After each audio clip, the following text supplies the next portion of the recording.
सबैलाई हुने ज्ञान. Proud to be associated with Kantipur News. Good evening, I am April Singlama and these are the headlines of the hour. Amending parliamentary rules speeds up lawmaking, but leaders avoid discussions. Instead of facilitating debates, leadership evades responsibility by imposing time limits. Social Security program initiated with the goal of including 5 million laborers of the informal sector not been able to include even 500. Only 336 people joined in the past 2 years. 205 Indian nationals gets deported in a military aircraft today. Indian External Affairs says New Delhi open to legitimate returns. And departmental team Nepal Police Club begins their campaign with a victory in the 24th Aharara Pokhara Gold Cup, defeats Sahara Club by 1-0. Welcome back. Due to delays in drafting laws, major political parties are now discussing parliamentary rules to shorten the process. While the amendment proposal is under debate, the real issue lies in party interest and the lack of priority given to lawmaking by ministers and parliamentarians. The failure to advance previous bills shows that political motives pose a greater challenge than procedural rules. The Commission for the Investigation of Abuse of Authority, CIAA, and the Bill on Prevention of Corruption, which were registered during Prime Minister KP Sharma Oli's tenure in the Nepali year of 2076, remain pending in the House of Representatives. Following the elections of the Nepali year of 2079, Mongshir elections, the Bill on the Constitutional Council, registered in the Nepali month of Fagun, was passed by the committee and submitted to the Assembly in the previous session. However, discussions on it have yet to move forward. Meanwhile, key bills on school education, electricity, and the Federal Civil Service registered last year are still under review in the respective committee.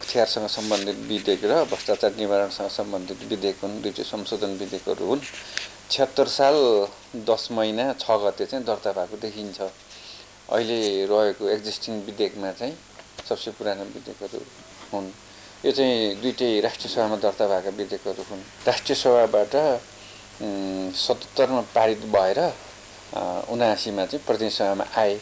79 मा प्रतिनिधि सभामा आइसकेपछि विधि निर्माणको प्रक्रिया बमोजिम अहिले त्यो सम्बन्धित समिति राज्य व्यवस्था तथा सुशासन समितिमा यी विधेयकहरू अहिले विचाराधीन अवस्थामा छन्। Since the Nepali year of 2076, Sher Bahadur Deuba and after the next election, Pushpa Kamal Dahal led the government, each forming two different alliances.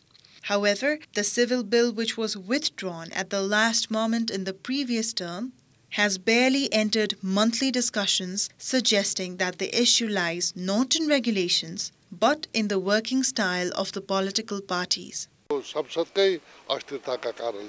कहिले दुई पटक संसदै चाहिँ विघटन भएको छ फेरि संसद चल्यो फेरि चाहिँ अन्य विषयवस्तु जुन विषयवस्तुमा केन्द्रित हुने हो त्यसलाई नजाने अन्य विषयमा केन्द्रित हुने त्यो केही कमी कमजोर रहेको छ त्यसलाई सुधारेर गर्नुपर्छ छलफल गर्ने बेला छलफल नगर्ने ल्याउने बेला नल्याउने अनि दिन पुग्यो भनेर छलफल नगरिकन पास गर्ने त्यसमा कहीं हुन्छ हुँदैन त्यो चाहिँ म मान्दिन त्यो हाम्रो धारणा पनि होइन त्यो हुन पनि सक्दैन अरु बेलामा अखर्क्याएर समय नपुग्यो भनेर समय पनि आफैले छलफल पनि नगर्ने अनि त्यसपछि यो त चाहिँ निहित स्वार्थ भयो नि अहिले चाहिँ यो अध्यादेश ल्याए जस्तो हो यो त हाम्रो समर्थन हुँदैन यसमा चाहिँ यो मैले आफ्नो ठाउँमा पनि कुरा राखेछु Experts opine legislation is Parliament's first priority, but amending regulations solely for faster lawmaking is unreasonable. While changes are possible if necessary, bypassing discussions in the Facilitation Committee raises concerns. A revised regulation could allow the government to rush bills without sufficient debate, potentially passing laws without proper scrutiny. As the debate on amendments continue, experts say it is crucial to assess how effectively the leadership has facilitated discussions in the Bill Committee. In our Public Voice segment today, we have asked in several provinces, what are the issues that leaders of political parties should reflect towards? Let's take a look at what they had to say.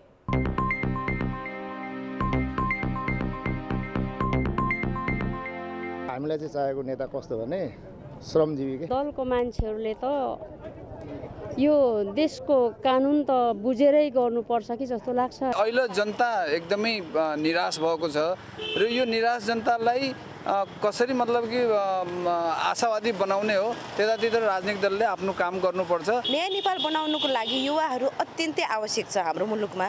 सो त्यस कारणले चाहिँ हाम्रो देशका युवाहरूलाई विदेश पलायन जानुको सट्टो यही नै रोजगारको अवसर गराउने चाहिँ म ध्यानाकर्षण गर्न चाहन्छु। जनजीविकाको सन्दर्भमा कसरी अलिकति सोच्न सकिन्छ त्यतातिर केन्द्रित हुनका लागि म नेताहरूलाई आग्रह पनि गर्न चाहन्छु। सरकारले यो भ्रष्टाचार अनियमितताको कुरोहरूलाई न्यूनीकरण गरी जनताहरूमाझ सरकारप्रतिको विश्वसनीयता जगाउनु पर्यो। पूर्व मेचीदेखि पश्चिम महाकाली र तराईदेखि हिमालसम्मको परिस्थितिलाई बुझेर चाहिँ अबको यो देशलाई चाहिँ समृद्धिको यात्रामा लिनका लागि चाहिँ अझ बढी चाहिँ लाग्नुपर्छ। विकास निर्माणलाई प्राथमिकता दिन सक्नु पर्यो। तेरो र मेरो भन्ने कुरा चाहिँ नि हटाउन सक्नु पर्यो। गाउँघरमा अहिलेसम्म पनि खानेपानी गएको छैन, बिजुली बत्ती गएको छैन, यातायातको सुविधा गएको छैन, त्यतातिर ध्यान दिनुहुन अनुरोध छ। जनताको लागि उनीहरूले इमानदारीतापूर्वक चाहिँ काम गर्नु पर्यो। भ्रष्टाचार व्यथितिहरूलाई चाहिँ अलिकति अनुशासित रूपबाट अगाडि लिएर जान सकेदेखि राम्रो हुन्थ्यो। उहाँहरूले पहिलो कुरा आफ्नो बानी व्यवहार सुधार्ने, आफ्नो व्यक्तिगत स्वार्थ पारिवारिक स्वार्थतिर लागेको देखिएको छ। त्यसकारण त्यतातिर नलागेर जनताका पीडाहरू र विकासका कामलाई अगाडि बढाउन चाहिँ उहाँहरूले चाहिँ भूमिका खेल्नुपर्छ। नेता भएर चाहिँ जाने अनि शासक बन्ने होइन, जनसेवा जनताको आवाजलाई बुलन्द गर्न सकोस्, अप्ठ्यारो असजिलो ठाउँमा साथ दिन सकोस्, त्यो नेता हुन सक्छ।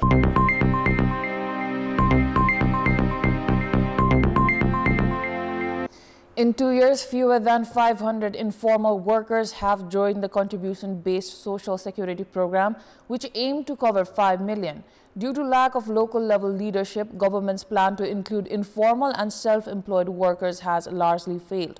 The program was introduced 7 years prior to ensure social security for all citizens. In the span of 2 years, only 336 informal workers and 282 self-employed individuals have joined the Social Security scheme despite government's 2022 initiative to cover 5 million. Local level has been seen as a major factor in informal and self-employed sectors not being covered by Social Security, as the recommendation and contribution of the municipality is needed for the workers of both sectors to join the Social Security. Municipalities play a key role, contributing 9.14% of the required amount. However, most of them have not taken action. Only 110 municipalities have signed agreements, and government has investigated the issue.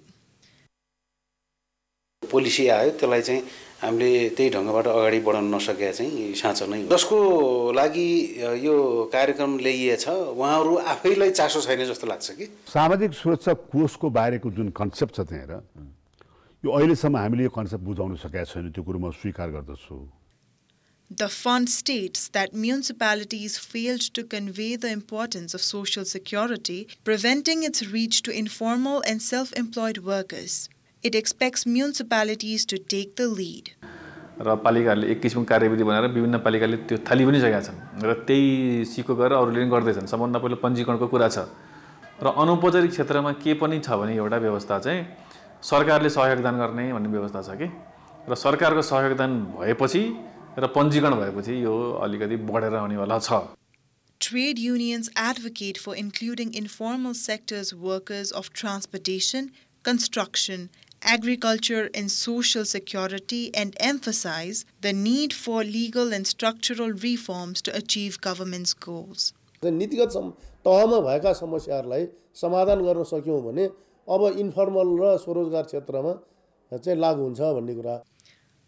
So far, 558,000 formal workers from 20,000 employers and over 1.4 million in foreign employment have joined the Social Security Fund. However, progress in other sectors remain unsatisfactory. Despite benefits for informal workers and government's plan to shift Social Security responsibility to the fund, practical implementation has stalled. It is time for our segment Public Pulse, where you text us with your opinion. public poll. But before that, let's take a look at yesterday's poll. Yesterday, we had asked you, what's your take on the sales of nutraceuticals in drugstores? 65% voted for A, result of lack of monitoring, 26% voted for B, lack of awareness, and 9% voted for C, make policy reforms. And here's today's question. Why do you think there is low participation in government prioritized contribution-based social security programs? Your options are A, government couldn't convince, B, lack of trust among workers, or C, lack of coordination. The voting is on. Type an EWS selector option A, B, or C and send it to 34001 to share your opinion with us. Now moving on. British Prince Edward, the Duke of Edinburgh, and his wife Sophie, Duchess of Edinburgh, are in Nepal. This is the first visit for the royal couple to Nepal. At the start of the visit, their Royal Highnesses paid a courtesy call on President Ramchandra Paudel. Colonel Commandant of the Brigade of Gurkhas Major General Strickland DSO MBE presented the annual report on the Brigade of Gurkhas to President Paudel, which is a key part of UK commitment to transparency with the government of Nepal, part of the value placed in the 200-plus-year partnership and UK commitment to support those who provide an incredible service in the British Army. During their stay, the Duke and Duchess are to see Nepal's beauty and culture, meet young people benefiting from participating in the Duke of Edinburgh International Awards, and see how UK support has helped Nepal's improvements in maternal health care. They will also engage with women leaders and activists. This visit is the 14th visit to Nepal by members of the British royal family, which over the years have celebrated and reinforced the close ties between the two nations. Her Majesty Queen Elizabeth II and Prince Philip visited in 1961 and 1986. His Majesty King Charles as Prince of Wales visited in 1975, 1980, 1992 and 1998. The most recent visit was by Prince Harry in 2016. Welcome back. On the occasion of World Cancer Day today, the government has launched a nationwide free human papillomavirus HPV vaccination campaign to prevent cervical cancer. 180,000 girls were vaccinated today under this school-focused campaign, which will be conducted across this country until February 20. According to the ministry, approximately 1.7 million girls will be vaccinated across the country. The campaign aims to immunize a total of 1,688,768 girls, including schoolgirls from grade 6 to 10 and out-of-school girls aged 10 to 14. For effective implementation, the Ministry of Health will deploy 27,080 health workers across 18,900 schools and 8,200 additional vaccination centers. 54,160 volunteers and 15,674 supervisors will also be mobilized to support the campaign. According to the Ministry of Health, 4 women die from cervical cancer every day in Nepal. The HPV vaccine, which helps prevent cervical cancer, has been globally tested and proven effective. It is time for international news.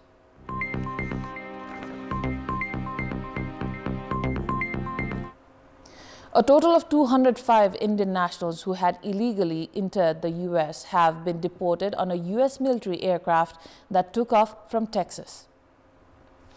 Each deported Indian national is verified, indicating New Delhi's involvement in the deportation process. This is likely the first of many such flights that will bring illegal Indian immigrants in the U.S. back. A C-17 U.S. military aircraft is bringing the Indian nationals back home. Here is a trivia. Unless fitted with an air-transportable galley, the U.S. Air Force C-17 has a single toilet on board for 205 passengers. The deportation of illegal migrants is in line with U.S. President Donald Trump's hardline stand against illegal immigrants in the U.S. Earlier, U.S. military aircraft flew illegal immigrants deported to Guatemala, Peru, and Honduras.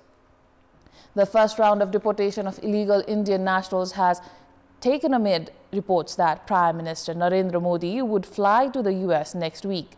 This will be his first visit after Trump took over as U.S. President for the second time. External Affairs Minister Dr. S. Jaishankar had earlier said New Delhi is open to the legitimate return of Indian nationals living illegally abroad, including in the U.S. The U.S. President has said Prime Minister Narendra Modi had assured him that India will do what's right when it comes to taking back illegal Indian immigrants. According to a Bloomberg News report, India and the U.S. have identified 18,000 odd Indian migrants who entered the U.S. illegally. The Ministry of External Affairs has said India is against illegal immigration because it is linked to several forms of organized crime. Now moving on, U.S. Secretary of State Marco Rubio announced that El Salvador has agreed to house violent U.S. criminals and receive deportees of any nationality in an unprecedented and legally problematic deal that has alarmed critics and rights groups. Rubio unveiled the agreement after meeting the Salvadorian President Nayib Bukele as part of a tour of several Central American countries intended to consolidate regional support for the Trump administration immigration policy. The country will continue accepting Salvadoran deportees who illegally enter the U.S. It will also accept for deportation any illegal alien in the United States who is a criminal from any nationality, be they MS-13 or Tren de Aragua, and house them in his jails. It is unclear whether the U.S. government will take up the offer, however, with questions around the legality of such moves. Any effort by the Trump administration to deport incarcerated U.S. nationals to another country would face significant legal pushback. The agreement described by Rubio and Bukele for El Salvador to allow the U.S. to send asylum seekers who are not Salvadoran to El Salvador is known as a Safe Third Country Agreement. Trump has threatened action against nations that will not accept flights of their nationals coming from the U.S. and briefly walked back from the brink of a damaging trade war with Colombia over the repatriations. Sports News. Nepal Police Club secured a victory in the opening match of the 24th edition of Aha Rara Pokhara Gold Cup, advancing to the quarterfinals. Nepal Police Club defeated host Sahara Club 1-0 in the inaugural match of the Aha Rara Pokhara Gold Cup, eliminating Sahara from the tournament. Ujjwal Rai's goal in the 36th minute secured the victory, earning him the player of the match title. Police will face Brigade Boys Club UK in the quarterfinals on 8th of February. APF Club is set to lock horns against Masindra Football Club tomorrow. That is all for the moment. Thank you for watching. Good night.